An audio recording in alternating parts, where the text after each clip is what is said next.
going to talk firstly about choice, secondly about about government's duty and obligations, and what would happen if the government implements this proposal.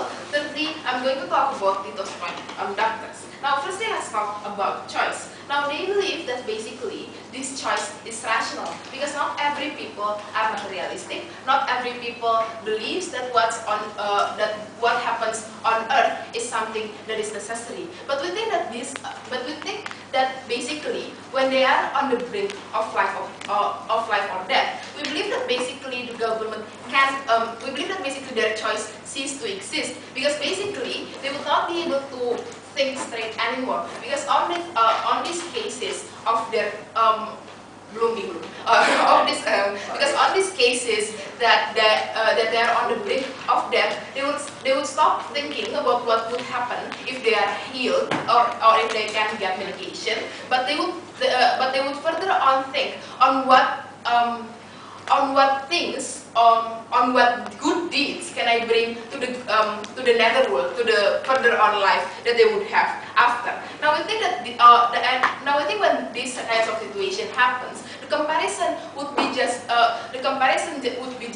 too imbalanced because they would surrender themselves to their beliefs instead of surrendering to their logics. Thus, we don't think that their choice would be rational. Further on, no thank you. Further on, we believe that the government does have the right to intervene. Now, they believe that these people are minorities, and the government should respect them in every way possible. Now, we tell you that now we believe that people need to make compromises, and we don't think that the government should surrender fully towards these kinds of rights because even right now we are making compromises. We are allowing them to choose alternatives when there are alternatives possible. But where there are no alternatives possible, we believe that the government knows best to preserve these people's life. And these people also is a part of the society. And we think that as a part of the society, we think that they need to also.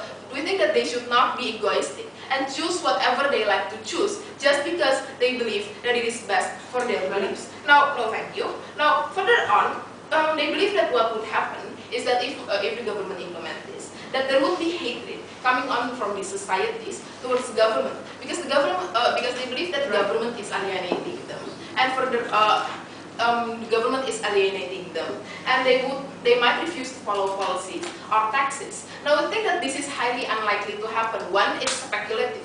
Secondly, we think that even if these kinds of things happen everywhere, every time a government implements a policy, which means what? Which means that the government should not surrender to something when we believe that it is something that's right. Now, there are precedences happening everywhere when religious rights are being trampled, when you ban animal slaughtering, when you ban rituals that harm your lives, that would risk your life. Unlike fasting, which risk might not be big enough, but other risks happening on more extreme regions. No thank you.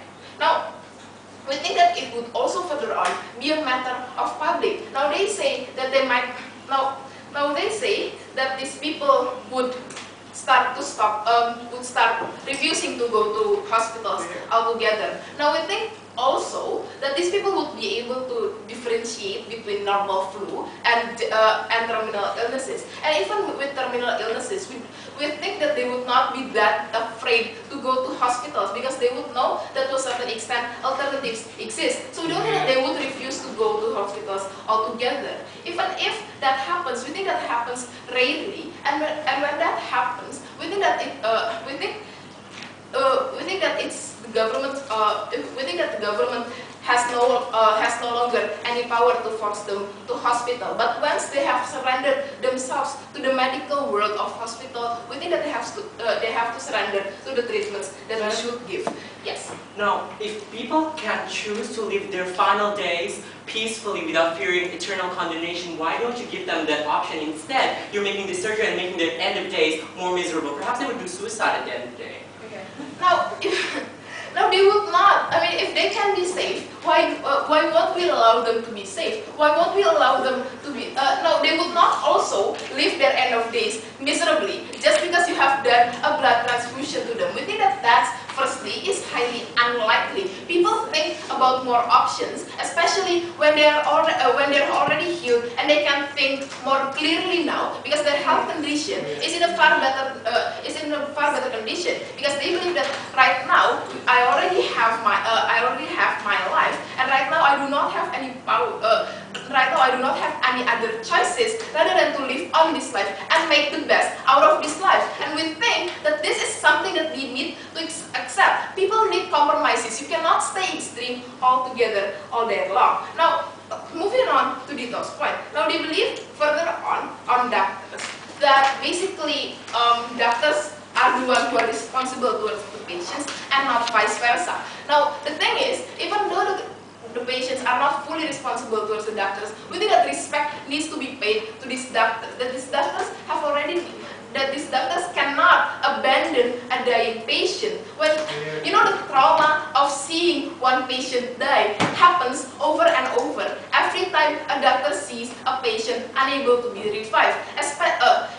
Even though after they perform surgery and perhaps the surgery failed, they feel trauma and they feel a need to save more patients because they feel a big burden within themselves. Now imagine if you don't allow them to do this altogether. We think that this would be too pressurizing for these doctors. We think that this is purely unfair when these doctors are people who heal the society. That these doctors have dedicated their life to heal the society, and you allow the society to refuse medical treatments coming from them because they just believe that these medical treatments is something that is necessary for them. So we believe, Madam Speaker, that you should not disregard these doctors altogether.